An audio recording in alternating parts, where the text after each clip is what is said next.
My astronomy professor in first year told my class about the very high probability that gravitational waves had been detected a week before they were officially announced. I do consulting work for a major automaker. I've known about new cars and seen pictures weeks before details were revealed. People are looking at Atk suspicions and speculating about specs on Jalopnik and our cars while I have high-res images and full specs. As a car guy, it's kind of cool knowing before everyone else. I knew my best friend was sleeping with our middle school gym teacher from the time he was 15 years old. The rumors spread the rest of my school time all the way through high school. When he was 20, they moved in together for almost a year, and everybody knew it was true. That Jim had a thing for Pam. He confided in me on a booze cruise because we are really close friends. He was sad because she was engaged at the time. But you know what? I told him to never, ever give up. I am a patent lawyer, so lots of inventions that most people would find pretty boring, they usually eventually publish. I worked for Warner Brothers Games division back in 2008 or so. They sent out some company-wide email jerking off about whatever big meeting they had and bragging about all the games that would be coming down the pipeline. Everyone on the floor got it at the same time. Took one look and said a variation of WTF as Mad Max, Fury Road. Not 2 minutes later there was a hastily written email explaining in very bold letters that internal communications are confidential and subject to NDA. ETC we'll fire you. This isn't super cool, but back in middle school, my best friend's mom worked for some sort of vending machine company and got to try Snickers peanut butter before it came out to the public. So I just got to try a pretty good candy bar a few weeks before it was released to everyone else. I read less than Harry Potter and the Deathly Hallows more than 3 weeks before it was available everywhere. No connections. A small bookstore in suburban South Korea either A, didn't get the memo they weren't supposed to put it on shelves until the 21st of July. Books having a release date is a foreign concept in Korea. Or B, didn't care. The split up of Gavin Rossdale and Gwen Stefani, my wife's friend's sister, was their nanny and we found out a month before it came out and was sworn not to tell anyone. The best bit was, all the tabloid blamed the nanny. So friend's sister called Gwen and asked her to set everyone straight and Gwen said no, you can't do that and to wait it out and it will blow over. Did a full series of artwork for the toy lineup for Avengers Infinity War. All the heroes in all their new outfits. I think most have been revealed by now though. This was over a year ago. Was cool to work on. About the new Skyway at Walt Disney World. I knew about it when the Imagineers were still in the planning phase.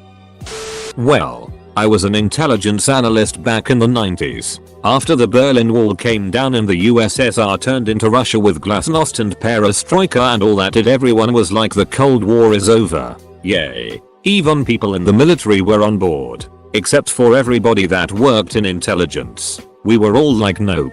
They are going to fall back, regroup and keeping coming at us. It never ended folks. They just changed strategies. And it's not like we didn't try to warn people. Just nobody gave a it. I mean, nobody that mattered.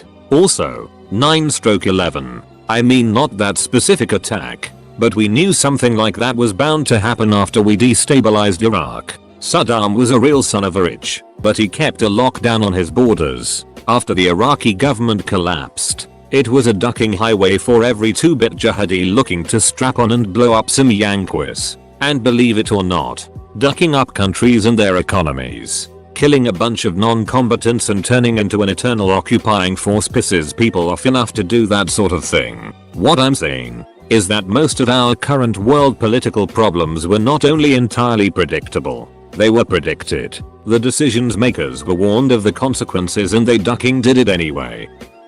I knew it was my friend Kirby that was regularly eating on the floor in front of the toilet in the bathroom in high school. Some kid walked in on him doing it and told everyone. I'm guessing out of the 2,200 kids in our high school, 2,000 of them probably heard about it. That the risk associated with mortgage-backed securities was not being truthfully assessed and that the originators didn't give flying duck about the risk since they were able to sell them off 5 seconds after the deal was done, so the risk was no longer theirs. The government killed almost all of the lobsters in the Long Island Sound when using a new pesticide to spray for mosquitoes and paid all of the lobster fishermen large sums of money with tax dollars to avoid owning up to it. Wait, that still may not be public info. That Jimmy Savile was a child raping son of a rich. This was back in the late 80s. It wasn't exactly a state secret. Many people knew. It's just the media that won't talk about it. As for the ducking BBC, strange that even to this day they still don't mention all those corpses he ducked when he volunteered to work in the mortuary at Stoke Mandeville Hospital, or what he did during the long time he spent alone with the corpse of his adored mother. I knew about Patton Oswalt's wife's death before the press. A friend of mine is friends with Patton and he was in town for the Moon Tower Comedy Festival that year and we met up for coffee before his set and he told me about what had happened. I think that was the same day Prince died. I knew about the Dorito taco at Taco Bell weeks before everyone else. We had signs in the back preparing us for the reveal. North Korean ballistic missile development having missiles that were able to hit the continental United States. The media acts like it is some new thing. But they've had the technical capability since the mid-90s. Their missiles are just a bit more reliable now. My mom worked for Aunt Corporate so she would bring home snacks for us that didn't hit the shelves yet. It was pretty cool. Some of the first things we were able to try were Doritos 3D, Sprite Remix, the cereal bars with the milk frosting on the bottom. Somewhat the envy of our lunchrooms. Hardly a secret but I knew Holly Willoughby was doing a baby cookbook before said baby cookbook came out because I overheard someone involved with the production talking loudly on the phone about it during a train journey. A photographer in my area was sexually harassing and even sexually assaulting models. Everyone in the industry knew and my agent got really mad at a girl for doing a test shoot with him. He was a friend of a friend. But no one in the city knew until the Me Too phenomenon when 2 of his victims filed a police report against him, and countless other women spoke up, both models and girls who knew him before he became a photographer. I'm still waiting for vaccines don't cause autism and climate change is real to become public knowledge. That I'm trans. I came out publicly on Monday. I saw the Scooby-Doo movie before it was released. Because of family. I was a little kid so I was pretty psyched. I went to the Canadian premiere of The Last Jedi, so I knew all the spoilers 3 days before anyone else. It's actually really lonely because you can't talk about it with anyone. In HS, I knew we'd all one day be carrying around screen doodads and live our lives through them. Of course, since nobody was back then. People thought I was the weirdo for carrying a PDA. I didn't even have access to live data. I'd have to sync up in the morning to get news and weather, and manually load some video clips onto it. It was a lot more work to be a dork back then. My husband had a short-term contract at BioWare several years back. I got to see DA2 and ME3 in development. I know, people have opinions about those particular BioWare titles. But it was still a very cool experience that I couldn't tell any of my friends about at the time. I had to sign an NDA to get past the front desk every single time I brought him lunch. Back in 2012 I knew WF was opening unauthorized banking accounts. A banker opened 9 unauthorized business checking and savings accounts in my name. I became very suspicious when I received 9 debt cards in the mail in the following weeks. I panicked thinking someone stole my identity. I had to go to 3 WF banks before someone told me they had their suspicions that the banker was just trying to hit her monthly quotas to bonus. I freaked out and made them close all accounts. My husband is still convinced I was one of the first whistleblowers. Had a dry day today, and plan to keep it that way tomorrow too. My friend's homosexuality. Found out 2 years before they came out. Knew about Louis C.K., but so did everyone else working in and around stand-up comedy. That McGregor is a cokehead. Angelina Jolie and Brad Pitt starting a relationship. Knew about a year and a half before. I know I'm not alone, but I took a tour of the Disney animation studio in the early 1990s and saw them working on the Roger Rabbit short Roller Coaster Rabbit that was released with D. Tracy. I managed to see the animator's shot list with the title of the short. I don't know if this counts, but my father worked for Hasbro and I got to test a lot of the toys before they came out. This was a long time ago, so it was mostly My Little Pony stuff lol, but it was pretty cool. The White House pressured the Challenger launch. Reagan was planning on talking to Krista McAuliffe during the State of the Union address. Remember, this was right after Iran-Contra. Firecall was a client of mine. My friend's dad worked for Paramount Pictures and used one of her sleepovers as an opportunity to show us 13-14 years old girls a screener VHS of Mean Girls, so we knew how awesome it was before it hit theaters.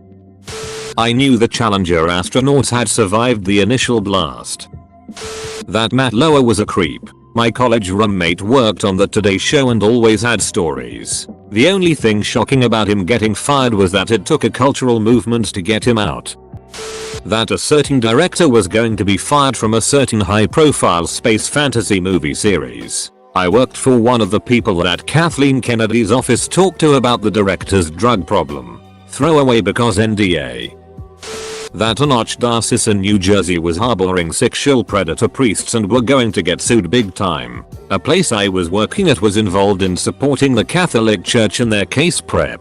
I was a lowly intern at the time and didn't have access to much info, but they were paying us a lot and they paid us very quickly too. The Catholic Church is loaded and they're willing to spend a lot to protect themselves at all costs. From what I heard, we gave them a ridiculously inflated quote that was super high and they paid it all without even bothering to negotiate it down. The Trump dossier. I was at dinner with a friend and his dad who told us that we could not share what he was about to tell us. He proceeded to explain that he heard from a friend in Washington that the Russians apparently have blackmail towards Trump based on a visit and a night spent with prostitutes. A week later, the New York Times broke the story. My mom worked at Boeing in the early 2000s and knew about military drones before we all did. She really didn't say anything about them until they were announced either. We were just watching the news and she was like, oh, they're finally releasing that to the public?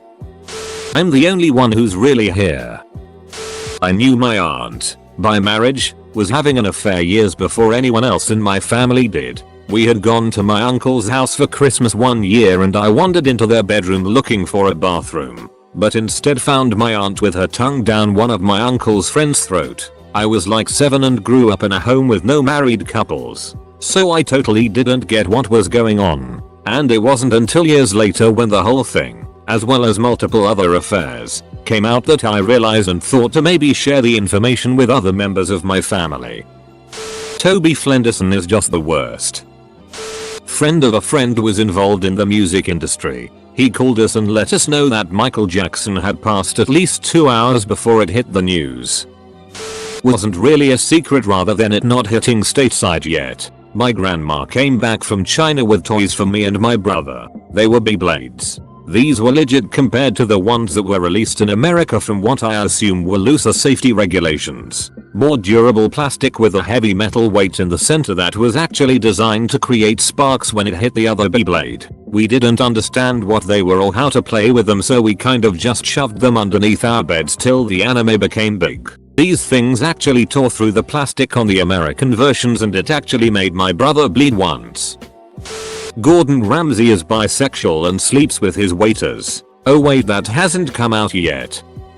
Survivor fans, I ran into Boston Rob and Amber in Mexico on their honeymoon. Before they announced their engagement and the fact that their whole wedding would be televised as a 3-hour special, I realized what was up when I asked to take a photo and they said we aren't allowed to, and I noticed the rings. The government traffics drugs into the country. I used to get called crazy for that theory, but then they made a movie about it.